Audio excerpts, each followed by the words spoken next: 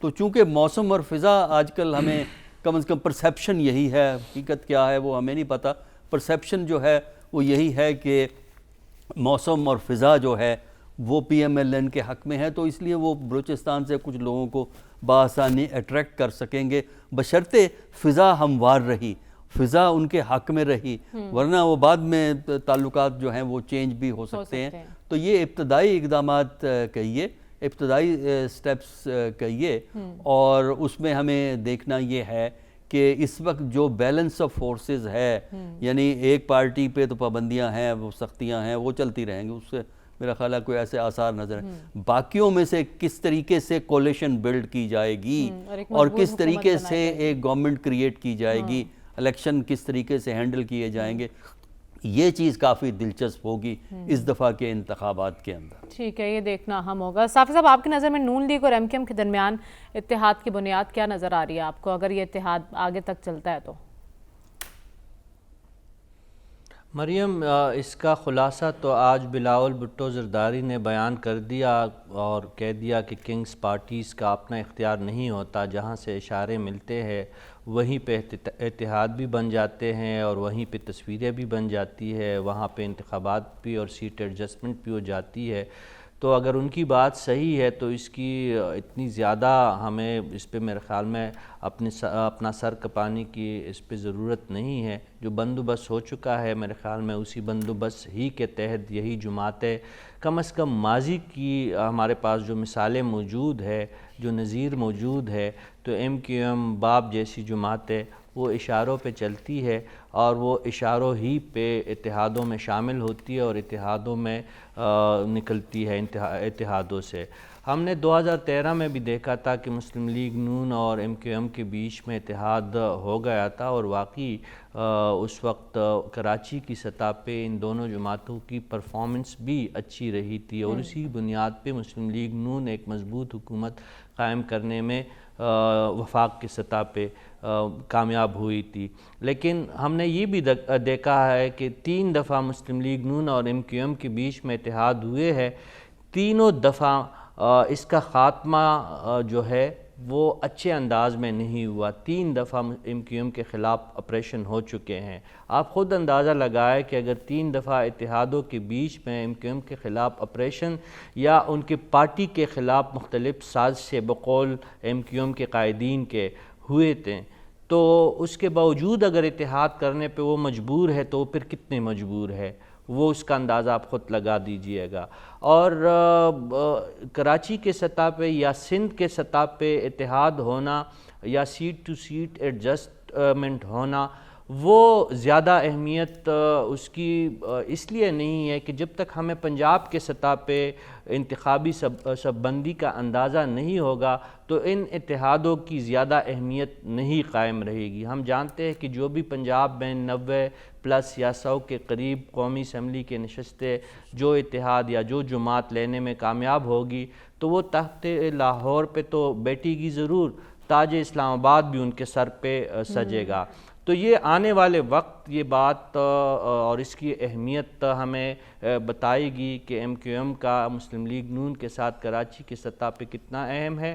سب جانتے ہیں کہ اس کا اس وقت جو نشانہ ہے وہ پی ٹی آئی اور پیپلز پارٹی ہے کراچی اور سندھ کے سطح پہ. مسلم لیگ نون جو ہے وہ پنجاب کی پارٹی کی بجائے اپنے آپ کو ایک وفاقی پارٹی ثابت کرنے کے لیے تگ و دو میں لگی ہے, اور ایم کیو ایم بھی کراچی کی سیاست سے نکل کر اپنے آپ کو قومی سطح پر متعارف کروانے کے لیے کوشاں ہے, اور ان کے جو دڑے آپس میں ملے, فاروق ستار اور مصطفیٰ کمال وغیرہ کی جو دڑے ملے ہیں ایک دوسرے کے ساتھ, تو ان کا بھی یہ خیال ہے, جو پرسیپشن ہے کہ مسلم لیگ نون شاید وفاق میں حکومت بنانے میں کامیاب ہوگی, تو وہ ابھی سے اپنے آپ کو وفاقی سطح پہ ایک ریلیونٹ پریشر گروپ میں اس کو اگر کہہ لوں ہمیشہ سے ان کا کردار ایک پریشر گروپ کی صورت ہی میں رہا ہے، تو متعارف کروانے کے لیے کوشاں ہے۔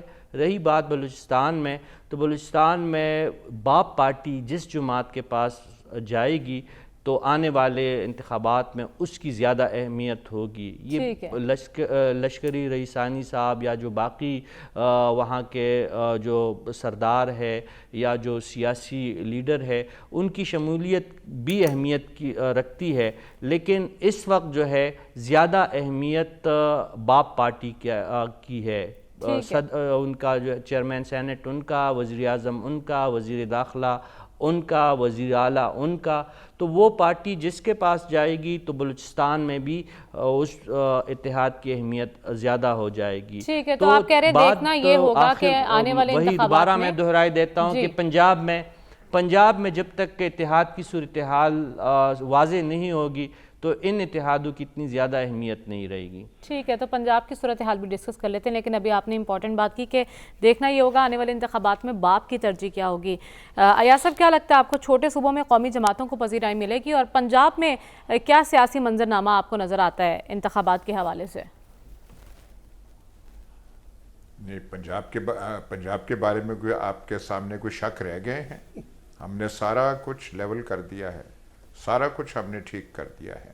ہمارے سامنے ایک ایم ہے کہ ہم نے وہ ایون فیلڈ ڈپارٹمنٹ کے جو نیلسن منڈیلا ہے ان کو ہم نے آگے وہاں پہ لانا ہے، تو اس کے لیے کام ہو رہا ہے۔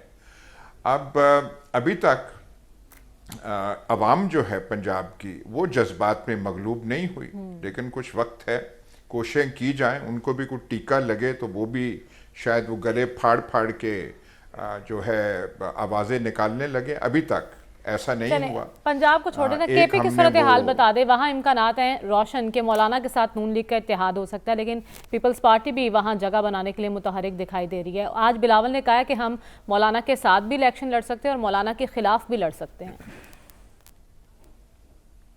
بھائی دیکھیں، بات سنیں، وہاں پہ جو اس قسم کا بلڈوزر پنجاب میں ہے تو وہاں نہیں چلا، وہ کہاں گئے؟ وہ سارے لمبے بالوں والے اور پتہ نہیں کوئی سباتی تھا، کوئی مراد سعید تھا، وہ کہاں گئے سارے کے سارے جو ہیں؟ اور ایک دو جو ہے یہاں سے جا کے مانسیرا میں چھپے ہوئے تھے، ان کو کل دھر لیا گیا۔ تو بات یہ ہے کہ ہماری کوشش یہ ہے اور بڑی کامیاب کوشش ہے کہ دوسری ایسی کبڈی کی ریس ہو، ایسا میچ ہو کہ دوسرے طرف سے کاغذات نامزدگی داخل ہی نہ ہو، تو باقی پھر کیا رہ جاتا ہے؟ تو آپ کو وہ پھر سارا کچھ آپ کو واضح نہیں آتا۔ واضح بالکل آپ کہہ رہی ہیں ٹھیک ہے، بالکل ٹھیک ہو رہا ہے۔ تو یہ سارا کے پی میں ٹھیک ہے، تو آپ کہہ رہے ہیں آپ کو صورتحال واضح دکھائی دے رہی ہے، لیکن میرا سوال سلمان صاحب آپ سے یہ ہے، پنجاب کی صورتحال کی اگر بات کی جائے تو یہاں چودھری شجاعت صاحب کی پارٹی بھی ہے اور استحکام پاکستان پارٹی بھی تھوڑے پر پھیلاتی نظر آ رہی ہے۔ نون لیگ ان کے ساتھ یا یہ جماعتیں ان کی وش ہوگی کہ نون لیگ کے ساتھ کوئی سیٹ ایڈجسٹمنٹ کر لیں؟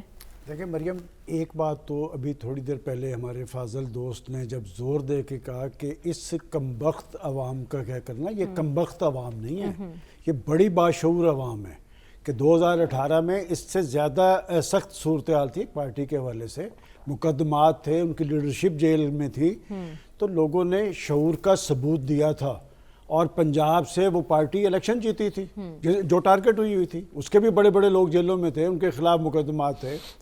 پھر کہا گیا کہ جی کنگز پارٹی ہے، میں حیران ہوں کہ یہ بلاول بھٹو زرداری صاحب یہ نہیں بتائیں گے کہ کنگ کون ہے۔ دیکھیں نا، ماضی کے اندر کنگز پارٹیز بنتی رہی تو پتہ ہوتا تھا کہ کنگ کون ہے، اب کوئی نہیں بتا پا رہا کہ کنگ کون ہے۔ اور ویسے تو ہمارے دوست بتا چکے ہیں کہ مجھے تو ترس آ رہا تھا ان کی بات پہ کہ جی وہ تابعدار پارٹی ہے اور وہ کنگز پارٹی ہے، اور وہ بات یہ کہ یہ ایک ٹرینڈ ہوتا ہے۔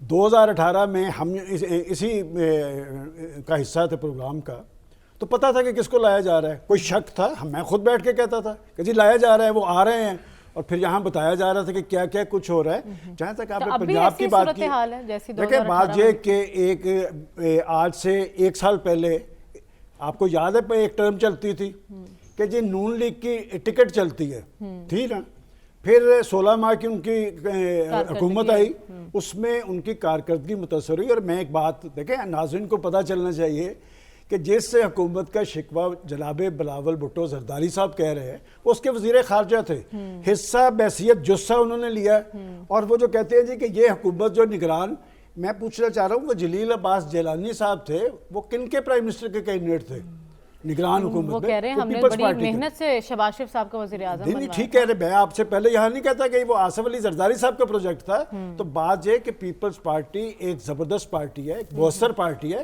ان کو کم از کم اپنی جو لائنز ڈرا کر، جیسے انہوں نے کہا کہ جی الیکشن جلدی کروا دیے جائیں، بھائی مشترکہ مفادات کی کونسل میں آپ بیٹھے تھے، ہر چیز میں آپ شامل تھے، پوری آپ نے مراعات لی، سمراعات سمیٹے، اب آپ کو نون لیگ پہ اگر آ رہا ہے تو بہرحال یہ سارے مل کے یہ کہہ رہے ہیں جی کہ نون لیگ آ رہی ہے، اور اس کا فائدہ نون لیگ کو یہ ہو رہا ہے کہ ان کے وہ جو ڈاما ڈول کینڈیڈیٹس ہیں نا، وہ چکوال سے، خوشاب سے، اکاڑا سے، سائیوال سے، وہ نون لیگ کی. اب آ جائیں پنجاب. دیکھیں پنجاب اصل مارکا ہونا ہے پنجاب میں، اور پنجاب میں جیسے ابھی صافی صاحب بھی بات کر رہے تھے کہ جس پارٹی نے آدھی سیٹیں جیت لی، قومی میں ہوں یا صوبائی میں، تو اس مشکل صورتحال میں 2018 میں انہوں نے تو اکثریت لے لی تھی. اب جو کیفیت بنے گی کہ بڑا مارکا پنجاب میں ہوگا. پیپلز پارٹی میں میں پہلے بھی یہاں کہہ چکا ہوں کہ جنوبی پنجاب میں اہمیت پیپلز پارٹی سے زیادہ مختوم احمد محمود کی ہے. وہ اپنی سیٹیں نکالتے ہیں نا، وہ کاف میں ہوں، وہ نون میں ہوں، وہ پیپلز پارٹی میں ہوں. احمد محمود صاحب آج سے 6 ماہ پہلے بہت ایکٹیو تھے، اور میں جانتا ہوں کن لوگوں سے، مجھے نہیں پتا کہ وہ اب خاموش کیوں ہو گئے. دیکھیں اصل پرابلم میں اگر کوئی پاکستان کی قومی پارٹی ہے تو وہ پیپلز پارٹی نظر آ رہی ہے، اور کیوں کر آ رہی ہے کہ سندھ میں وہ مشکلات سے دو چار ہے. دیکھیں آپ جب اندرون سندھ کی بات کر رہے تھے تو اندرون سندھ میں آپ ایک پارٹی کو نظر انداز کر رہے ہیں، اچھا، جس سے ان کا بلاول بھٹو زرداری صاحب کراچی میں لیاری کی ان کی 22 سیٹ ہے، وہ ہار گئے تھے، اور سندھ کی سیٹ جس سے جیتے وہ ہم کو 700-800 سے وہ مولانا راشد سومرو. JUIF جو ہے وہ سندھ کے اندر اس کی ایک اہمیت اور حیثیت ہے. میں اسی لیے کہہ رہا ہوں کہ ابھی آپ دیکھتے جائیں، آپ شیڈول آنے دیں، شیڈول آنے کے بعد پتہ چلے گا کہ صورتحال ابھی کا آپ رخ نے کیا ہے. جنوبی پنجاب محاذ کی بات کی ہے تو ڈاکٹر صاحب ہم نے دیکھا ہے جب بھی الیکشن کا موسم آتا ہے تو بڑے پنچھی اڑتے ہیں، اور جس جماعت میں جاتے ہیں اسی کے امکانات روشن ہوتے ہیں اقتدار میں آنے کے. کس کا پلڑا بھاری دکھائی دے رہا ہے آپ کو یہاں، کیونکہ ہم اب جہانگیر ترین صاحب کی پارٹی بھی دیکھ رہے ہیں ایکٹیو دکھائی دے رہی ہے؟ دیکھیں یہ جس طرف جاتے ہیں اس طرف وہ جیتتے نہیں ہیں، بلکہ یہ جاتے اس طرف ہیں جس طرف جیتنے کا امکان ہوتا ہے. دیکھیے اگر تو موجودہ سیاسی رجحانات جاری رہے تو پنجاب میں تو صرف ایک پارٹی رہ جائے گی، اور اس کے بعد کچھ ہوں گے ہیوی ویٹس جو کہ اپنے وجہ سے، اپنی خاندانی فیکٹرز کی وجہ سے یا اپنی وجہ سے الیکٹ ہوتے ہیں، چاہے وہ کسی بھی، چاہے وہ استحکام پاکستان میں ہوں، چاہے وہ کیو لیگ میں ہوں، چاہے وہ کہیں بھی ہوں، وہ الیکٹ ہو جائیں گے. تو باقی رہا پیپل پارٹی پنجاب میں تو کمزور ہے، کچھ سیٹیں ہیں، وہی ہے جو ابھی کہا گیا، وہی بات ہے کہ ان کے پاس کچھ ہیں ایسے لوگ جو الیکٹ ہو جاتے ہیں، وہ الیکٹ ہو جائیں گے، کچھ سیٹیں ان کو مل جائیں گی. لیکن وہ سیٹیں جو ہے نا پنجاب کی پولیٹکس کو افیکٹ نہیں کریں گی. اب وہ یہ ہے کہ اگر سندھ میں پرفارم PPP میں نے اسی طرح کیا جس طرح پہلے کیا ہے، تب وہ سیٹیں ملا کے نیشنل اسمبلی میں کچھ ان کا ایک ویٹ جو بن جاتا ہے، جو کہ جس کا امکان ہے کہ سندھ کے رورل ایریاز میں تو ہمیں کوئی ایسا ابھی تک اپسٹ نظر نہیں آ رہا. جو سیٹیں 2-4 کم بھی ہو سکتی ہیں، 2-4 زیادہ بھی ہو سکتی ہیں. پنجاب میں تو ایک پارٹی رہ جائے گی. آپ کس کا نام پوچھ رہی تھی، نام تو سب کو پتہ ہے، مسلم لیگ کی ہم بات کر رہے ہیں، N لیگ کی ہم بات کر رہے ہیں. وہی پارٹی رہ جائے گی، اور پارٹی تو سائیڈ لائن ہو جائیں گی یا کر دی جائیں گی. KP کے اندر ایک مکسڈ سی سچویشن ڈیولپ ہوگی، جس میں JUI ہوگی، جس میں PMLN بھی ہوگی، اور کچھ بہت سے لوگ انڈیپینڈنٹ بھی ہوں گے. وہاں پیپلز پارٹی کا کوئی چانس نہیں ہے. پیپل پارٹی کو سیٹیں مل سکتی ہیں لیکن کوئی زیادہ نہیں ہے پیپل پارٹی کا KP کے اندر. جو ہے ANP موجود ہے، ہو سکتا ہے ANP کچھ سیٹیں اپنی ریٹریو کر لے ان انتخابات کے اندر، کیونکہ جب بڑی پارٹی نہ رہے تو پھر چھوٹی پارٹیوں کی طرف لوگ رجحانات بڑھ جاتے ہیں، ان کے امکانات بڑھ جاتے ہیں. آپ نے کہا بڑی پارٹی نہ تو چھوٹی پارٹیوں کی طرف رجحانات بڑھ جاتے ہیں. صاحب آپ کو لگتا ہے چھوٹی پارٹیاں کوئی بڑا سرپرائز دے سکتی ہیں اسپیشلی پنجاب میں؟ دیکھیے چھوٹی پارٹیوں کا اور آزاد امیدواروں کا کردار ابھی سے ہمیں نمایاں اور اہم نظر آ رہا ہے. اسپیشلی جو چھوٹے صوبے ہیں، خیبر پختونخوا اور بلوچستان جیسے صوبوں میں، یہاں پہ چھوٹی جماعتیں اور آزاد امیدواروں کا کردار انتہائی اہم ہوگا۔ یہاں پہ ہمیشہ سے ویسی بھی پختونخوا کی اگر ہم بات کریں تو وہاں پہ سپلٹ مینڈیٹ ہی ہمیشہ آتا ہے، اور بہت کم ہی ہم نے ایسے مواقع دیکھے ہیں کہ کسی پارٹی کو ایک سنگل میجارٹی کی طور پہ کوئی جماعت سامنے آئی ہو۔ یہ کارنامہ جو ہے پچھلے 2 ٹرمز میں پی ٹی آئی کے نصیب میں آیا تھا، لیکن ان کو پھر بھی کچھ نہ کچھ اتحادی جماعتوں کی ضرورت پڑی تھی۔ اس دفعہ چونکہ پرویز خٹک صاحب اپنا ایک الگ دڑا بنا چکے ہیں اور وہ شدید مشکلات کا شکار ہے، ان کو وہ شنوائی یا پذیرائی ابھی تک عوامی سطح پہ نہیں مل سکی تھی جس کا وہ توقع کر رہے تھے، حتیٰ کہ ان کو اچھے کینڈیڈیٹ بھی نہیں مل رہے، اور ہمیں یہ بھی سننے میں یہ باتیں ہم کو ملی ہے یہ کہ یہ جو نگران سیٹ اپ ہے پختونخوا کا وہ بھی بھرپور ساتھ دے رہی ہے پرویز خٹک کی، لیکن ابھی تک وہاں کی بے شک ان کی تنظیم موجود نہ ہو، ان کی لیڈرشپ جو ہو منظر عام سے غائب ہو، لیکن تسلیم کرنا پڑے گا کہ پاکستان تحریک انصاف کا ووٹ بینک ان تمام جماعتوں کو ملا کے سب سے زیادہ ہے خیبر پختونخوا میں۔ یہ حقیقت کسی کو اچھا لگے یا برا لگے تو یہ حقیقت ہے۔ پنجاب کی بات آپ کر رہی ہے تو پنجاب میں ظاہر ہے کہ مسلم لیگ نون جو ہے یہ جو نواز شریف صاحب واپس آئے ہیں اور جس طریقے سے وہ اپنی تنظیم سازی پہ اور لوگوں سے ان کی ملاقاتیں جاری ہے اور اپنی تنظیم کو مستحکم کرنے کے لیے ان کے جو اقدامات ہے، اس کے نتیجے میں تو یہی لگ رہا ہے کہ اکثریت تو ان کو شاید مل جائے گی اگر ہواؤں کا رخ یہی برقرار رہا اور پاکستان تحریک انصاف کو سپیس نہیں ملا تو ظاہر ہے پھر مسلم لیگ نون ہی کو اکثریت حاصل ہو جائے گی۔ جہانگیر ترین صاحب اور علیم خان صاحب کی بھرپور کوشش ہے کہ وہ کم از کم مسلم لیگ نون کے ساتھ سیٹ ایڈجسٹمنٹ کی سطح پہ آ جائے۔ ٹھیک ہے، اس وقت آپ کو فضاؤں کا رخ نون لیگ کے حق میں دکھائی دے رہا ہے، اور آپ یہ بھی کہہ رہے ہیں کہ استحکام میں پاکستان پارٹی کے رہنما چاہ رہے ہیں کہ نون لیگ کے ساتھ کس طرح کی سیٹ ایڈجسٹمنٹ ہو جائے۔ ہمیں پروگرام میں آگے بڑھنا اور بات کرنی ہے غزہ کی صورتحال کی۔ OIC کا اجلاس بلایا جا رہا ہے، کیا کوئی اہم فیصلہ ہو سکتا ہے اس اجلاس میں؟ یہ جانیں گے اس بریک کے بعد۔ Stay with us.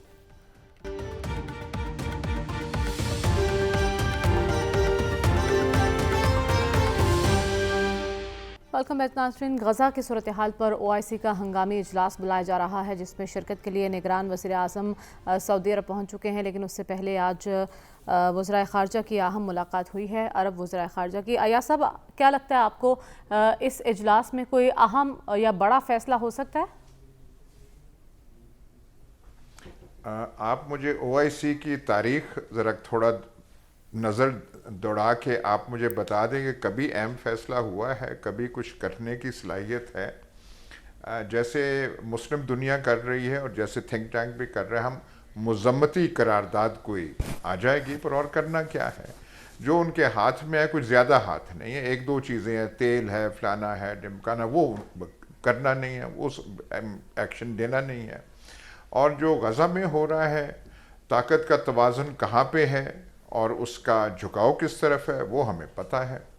Cease fire وہاں پہ وہ ہونے نہیں دے رہے، اسرائیل بھی کہہ رہا ہے کہ جب تک ہم تباہ نہ کریں، حماس کو ڈسٹروائے نہ کریں۔ پریزیڈنٹ جو بائیڈن سے پوچھا گیا کہ بھئی آپ سیز فائر کا کوئی چانس ہے، اس کا بالکل نہیں ہے، وہ نہیں چاہتے۔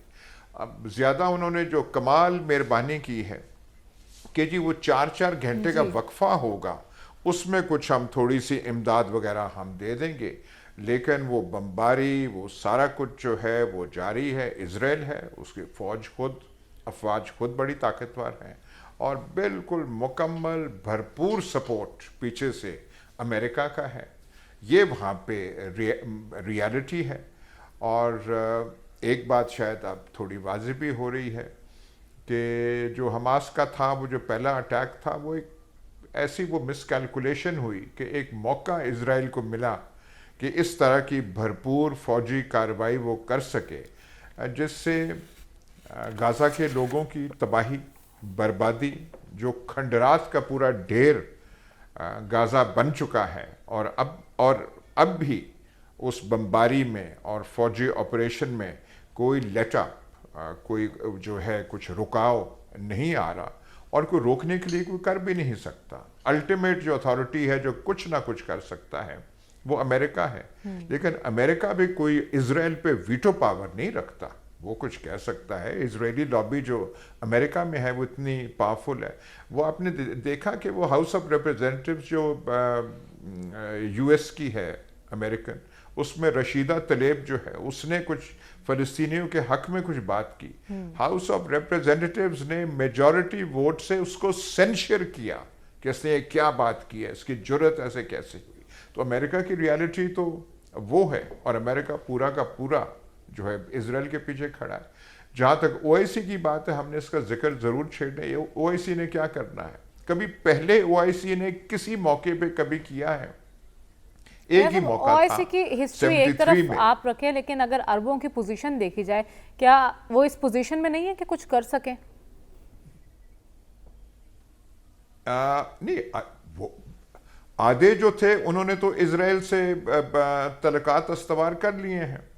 سعودی عرب رہ گیا تھا, اور اس میں وہ تیزی سے ایک قسم کی نارملائزیشن کی طرف رہ گئے. ایک ہوتا ہے دل, کہ ہم نے دل سے کچھ کرنا ہے.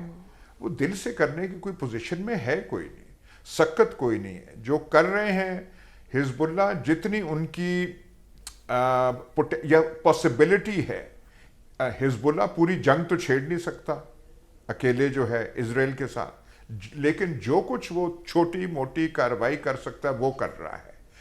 ایران کر رہا ہے, پیچھے امداد دے رہا ہے, حماس اور ان کے پیچھے وہ کھڑا ہے. باقی جو ہے ہوتی جو ہے یمن سے, انہوں نے ایک آدھ میزائل اسرائیل پہ کیا, ڈیمیج نہیں ہوا, پر کم از کم انہوں نے اپنے ارادے تو ظاہر کیے. باقی جو ہے یہ گفتار کے غازی وہ جمع آپ کرتے رہیں الفاظ اور مذمتوں کو, اس سے کیا حاصل ہوتا ہے؟ تو غزہ کے لوگ ہیں اور وہ جاہریت جو ہے وہ برداشت کیے جا رہے ہیں, اور اب تو ناردرن غزہ جو ہے اس سے ایک بڑا انفلکس لوگوں کا نیچے جنوب کی طرف ہو رہا ہے. جیسے اسرائیل نے کہا کہ ہم بیچ میں آپریشنز ہوئے ہیں, غزہ سٹی میں آپریشن ہوئے, بڑے بھاری ہوئے ہیں. ایک تو خود اسرائیل کہتا ہے کہ ہم نے فلانی جگہ کو کیپچر کیا, لیکن 10 گھنٹے کی لڑائی وہاں پہ حماس کے ساتھ کرنی پڑی. اب حماس یہی کر سکتا ہے نا, لیکن اکیلے ہاتھوں وہ کیا کرے جب پیچھے کچھ اس قسم کی طاقتیں جو ہیں اس کے پیچھے نہیں ہیں. یعنی آپ کہہ رہے ہیں یہ گفتار کے غازی ہیں, کر کچھ نہیں سکتے, صرف بیانات تک ہی محدود ہیں. سلمان صاحب, آپ کو بھی لگتا ہے کہ او آئی سی اجلاس ایک لا حاصل مشق ہوگی؟ دیکھیں, جو بات ابھی کی جا رہی ہے, اگر تو آپ تاریخ دیکھیں, تاریخ تو یہی ہے, اور آپ کا یہ کہنا ہے کہ یہ کیا کچھ بہت کچھ کر سکتے ہیں اگر کرنا چاہیں, اگر کرنا چاہیں تو کیوں نہیں کرنا چاہے؟ آپ ایک ٹرینڈ نہیں دیکھ رہے کہ مختلف ممالک کے اندر اسلامی دنیا وہ فلسطینیوں سے تو یکجہتی کا اظہار کرتی ہے, لیکن اسرائیل کی مذمت نہیں کرتی. اور ہمارے یہاں بھی ہم نے دیکھا ہے کہ ہماری پولیٹیکل پارٹیز فلسطینیوں کی امداد کرنے کے لیے تو تیار ہے, لیکن اسرائیل کا نام اس طرح نہیں لیا جاتا. دیکھیں, 2 چیزیں آج میں نے نوٹ کی ہیں. ایک تو ایک اسرائیلی ذمہ دار کو امریکہ میں پوچھا گیا کہ یہ جو آپ خواتین اور بچوں کو ٹارگٹ کر رہے ہیں یہ تو سراسر غیر انسانی.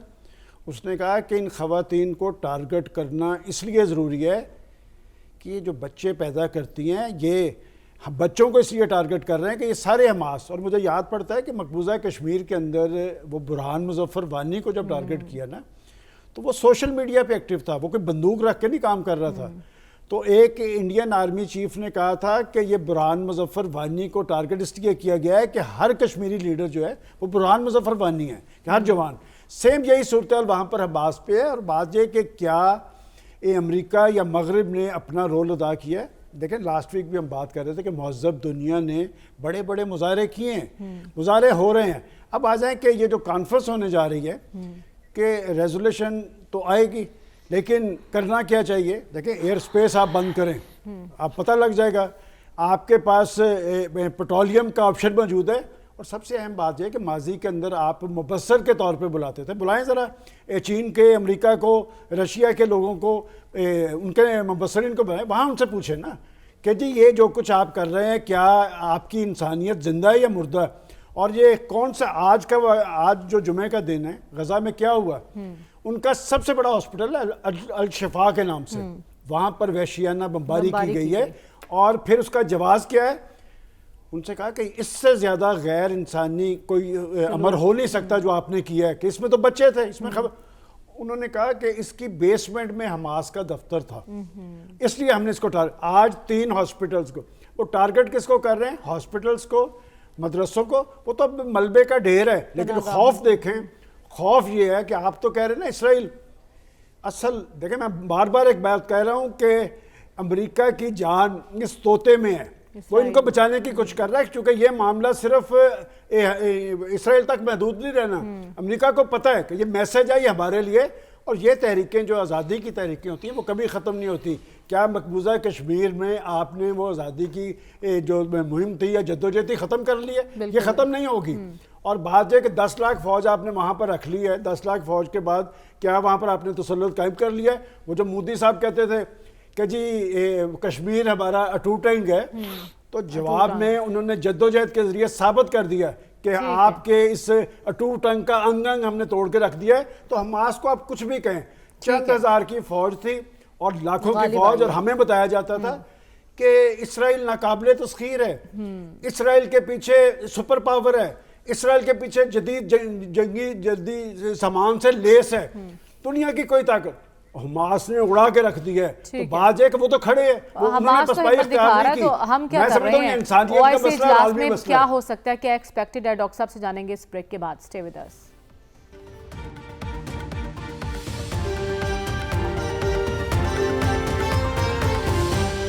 ویلکم بیک ناظرین۔ ڈاکٹر صاحب بریک پر جانے سے پہلے سوال آپ کے لیے چھوڑ کے گئی تھی، OIC اجلاس سے کیا توقعات وابستہ کی جائیں؟ دیکھیے OIC کا اجلاس جو ہے وہ 1 مہینے کے بعد ہوا ہے، 7 اکتوبر کو یہ معاملہ شروع ہوا تھا، اور اب وہ کل امید ہے کہ وہ OIC کا اجلاس ہوگا۔ تو اسی سے آپ کو OIC کی سیریسنیس کا اندازہ ہو جانا چاہیے کہ اس اہم معاملے کو وہ اٹھانا نہیں چاہتے تھے، مجبور ہیں۔ مجبور اس لیے ہیں کہ عوام کا ریئیکشن ہے ان ملکوں کے اندر، اگر عوام کا ریئیکشن نہ ہوتا تو شاید OIC کی کانفرنس ہی نہ ہوتی، اور OIC اس وقت جو ہے نا معاملے جو ہیں وہ ریزولوشن سے نہیں حل ہونے والے، ریزولوشن سے آپ آگے نکل گئے ہیں۔ اس وقت آپ کو یہ دیکھنا ہے کہ اسرائیل کی جو سپورٹ بیس ہے اس پہ آپ کس طرح پریشر بیلڈ کر سکتے ہیں۔ پرابلم اس کی یہ ہے کہ وہ کرنا نہیں چاہتے۔ اول تو حماس کو مکمل سپورٹ، جیسا میں بار بار اس پروگرام میں کہا ہے کہ یہ بیشتر کنزرویٹو عرب جو بادشاہتے ہیں، یہ حماس، حزب اللہ، اس قسم کی قوتوں کے حق میں نہیں ہیں، وہ فلسطینیوں کے حق میں ہیں، وہ فلسطینی کی بات کر رہے ہوتے ہیں، لیکن اس قسم کی قوتوں کے حق میں وہ بالکل نہیں ہیں، جس کی وجہ سے آپ کو ان کے رویے میں یہ چیز نظر آتی ہے۔ تو فلسطینیوں کو بچانے کے لیے کیا کر سکتے ہیں؟ دیکھیے اس میں جو بنیادی طور پر اگر یہ کچھ کر سکتے ہیں، اگرچہ امید تو نہیں ہے، وہ یہ ہے کہ اپنا جو ان کا ڈپلومیٹک پریشر ہے اس کو استعمال کرنے کے لیے یہ تمام کے تمام OIC کے ممبران امریکہ سے اپنے ایمبیسڈرز کو واپس بلا لیں۔ اچھا، اور واپس بلا کے اس کو ہم کہتے ہیں ڈاؤن گریڈ کرنا، تعلقات ختم کرنے کی بات نہیں کر رہا، ایمبیسیز وہاں موجود رہیں گی، ان کا جو نمبر 2 جو چارج ڈی افیئر ہوتا ہے وہ افیئر رن کرے، لیکن اپنی ایک ناراضگی کے اظہار کا ذریعہ یہی ہوتا ہے کہ آپ اپنے ایمبیسڈر کو بلا لیتے ہیں اور یہ ریزولوشن میں کہیں کہ ہم ایمبیسڈر کو بلا رہے ہیں، اور ہمارے ایمبیسڈر واپس اس وقت جائیں گے جب وہاں غزہ میں سیز فائر ہو جائے گی۔ اگر سیز فائر نہیں ہوتی، ہمارا ایمبیسڈر جو ہے واشنگٹن کے اندر نہیں بیٹھے گا۔ تو یہ وہ طریقے ہیں جس سے آپ کریں۔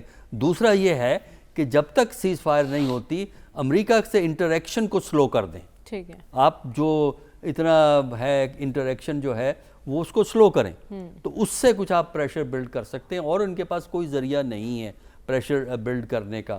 اور باقی رہا تیل کا ویپن، اب وہ اتنا ایفیکٹیولی استعمال نہیں کر سکتے، اس کی بہت سی وجوہات ہیں جو ٹائم کی وجہ سے شاید یہاں مینشن نہیں ہو سکے گا، لیکن وہ جو 73 کا تھا وہ سچویشن کچھ اور تھی، اب کچھ اور ہے۔ اب یہ ہے کہ ڈپلومیٹک کلاؤڈ کریں، اور اس سے پھر وہ پریشر بلڈ ہوتا ہے۔ جو امریکن انٹرسٹ ہیں، امریکن کمپنیاں جو ہیں، دیکھیں نا امریکہ کا مفاد ان ملکوں میں ہے، اس مفاد پہ آپ پابندی لگائیں، تب جا کے کوئی اثر ہو سکتا ہے، ورنہ اس قسم کیا وہاں تقریریں ہوں گی، عالی شان جگہ پہ سیشن ہوگا، تقریریں ہوں گی، ڈنر اور لنچ ہوں گے، بیان بازیاں ہوں گی، اور اس کے بعد وہی ہوگا کہ یہ اپنے اپنے گھروں کو واپس چلے جائیں گے. جو ظلم و تشدد وہاں ہو رہا ہے وہ چلتا رہے گا. تو اس لیے یہ اس سے زیادہ یعنی عرب ملکوں خاص کر، اور تمام مسلمان ملکوں کو بھی ہم لا سکتے ہیں، لیکن عرب ملکوں کا خاص کر اس سے بڑی بدقسمتی کیا ہے کہ ایک ملک جو ہے وہ ان کو آگے لگائے ہوئے ہیں، اور یہ جو ہیں صرف بیٹھے باتیں کر رہے ہیں کہ ہم یہ کر دیں گے وہ کر دیں گے. اپنے جب تک یہ اپنے بادشاہی مفادات سے باہر نکل کر ایک براڈر ویژن کے ساتھ اپنے مستقبل کو نہیں دیکھتے. ٹھیک ہے صافی صاحب، آپ کو کیا لگتا ہے؟ ڈاکٹر صاحب نے جیسا کہ ذکر کیا کہ اپنے جتنے سفیر ہیں ان ممالک میں واپس بلانا ہوگا، کیا ایسا کوئی بڑا فیصلہ ہو سکتا ہے OIC اجلاس میں؟ نہیں، مجھے تو OIC اجلاس پہ اس قدر بڑے فیصلوں کی توقع نہیں ہے. قراردادوں سے تو بات کبھی بھی آگے OIC نے نہیں بڑھائی. اگر ہو جائے کوئی انہونی تو غنیمت، لیکن اس کے ساتھ ساتھ دیکھیں ہم مسلمان ممالک یا امت مسلمہ کو اس بات کا بھی ادراک ہونا چاہیے کہ یہود و نصارہ کے علاوہ وہ بدبخت بھی ہماری تباہی کے ذمہ دار ہے جنہوں نے ہمیں علم و آگہی، سائنس و ٹیکنالوجی اور جو انسانی ترقی ہے اس سے دور رکھا ہے. ہم صرف یہ الزام، اگر امریکہ طاقتور ہے اور اپنے طاقت کا مظاہرہ کر رہا ہے اور ہم میں سکت نہیں ہے، اگر تمام OIC ممالک چاہیں گی بھی تو ایک کسی حد تک تو دباؤ بڑھا سکتے ہیں، لیکن بات اگر مقابلے پہ آ جائے، بات اگر جنگ پہ آ جائے، اور بات اگر ہم عددی اور مادی لحاظ سے دیکھیں تو ہم امریکہ اور ان کے اتحادیوں کے مقابلے کے قابل نہیں ہیں. ہاں، اگر کوئی غیبی مدد اللہ تعالیٰ کی طرف سے ہمیں نصیب ہوئی تو وہ تو ایک الگ بات ہے. جس طرح حماس جذبے کا مظاہرہ کر رہی ہے، ایک چھوٹی سی تنظیم ہے لیکن پھر بھی ڈٹ کے کڑی ہے اپنے حوصلے اور اپنے جذبے کی بنیاد پہ، جس طرح حزب اللہ جوان مردی کا مظاہرہ کر رہی ہے. اگر یہ جذبہ مسلمان ممالک کو اور مسلمانوں کے جو لیڈرز ہیں ان کے دلوں میں آ جائے تو پھر شاید ہم جو عددی برتری اگر ہمیں نہ ہو، اگر مادی برتری نہ ہو تو ہم ان کو پھر مغرب کا مقابلہ کر سکتے ہیں. ادروائز مجھے نہیں لگتا کہ OIC کے پلیٹ فارم سے یا جو آج افریقی ممالک کے کانفرنس کا انعقاد سعودی عرب میں ہوا ہے اور محمد بن سلمان جو حکمران ہے سعودی عرب کے، انہوں نے ایک دفعہ پھر اسرائیل کی مذمت بھی کی ہے اور اسرائیل سے یہی کہا ہے کہ وہ غزہ پہ بمباری بند کرے، غزہ میں جو ان کی جو پیش قدمی ہے وہ روک دے. اس قسم ہی کے بیانات مجھے OIC کے پلیٹ فارم ہی سے نظر آتے ہوئے دکھائی دے رہی ہے. باقی عملی طور پر اگر کوئی وہاں پہ ڈٹا ہے تو یا تو اس سرزمین پہ موجود بے بس اور لاچار فلسطینی خود ہے، یا پھر حماس کے مجاہدین ہیں، یا پھر حزب اللہ کا لبنان میں موجود جو ان کی تنظیم ہے. یہی لوگ ڈٹ کے مقابلہ کر رہے ہیں. اور آج اطلاعات یہ ہے کہ ابھی لبنان میں حزب اللہ کے ٹھکانوں پہ بھی اسرائیل نے بمباری کی ہے اور اس میں کچھ امریکی امداد بھی، جنگی امداد بھی انہیں میسر تھی. تو بات اگر اس طرف بڑھ رہی ہے اور اسرائیل جس طرح مذاق اڑا رہا ہے مسلمانوں کا، یہ جو اسرائیلی مشیر نے آج کہا ہے، جو زخموں کا انہوں نے مذاق اڑایا ہے ٹویٹر پہ کہ یہ جو فلسطینی اپنی زخمیوں کو دکھا رہے ہیں تو یہ ڈرامہ ہے، ان کی زخم بھی جعلی ہے. اس قدر بے رحمی اور اس قدر سنگدلی کے باوجود یہ ممالک اپنے آپ کو مہذب بھی کہلانا پسند کرتے ہیں اور ہم مسلمان ممالک ان کے سامنے خود کو انسانی حقوق کے علمبردار کہتے ہیں. لیکن ہم نے اپنے گریبان میں جھانکنا ہے. ہمارے پینل کی رائے کے مطابق OIC کے پلیٹ فارم سے کوئی بڑا فیصلہ ہوتا ہوا دکھائی نہیں دے رہا. آج کے پروگرام سے اجازت دیجیے، آپ سے انشاءاللہ کل ملاقات ہوگی. اللہ حافظ.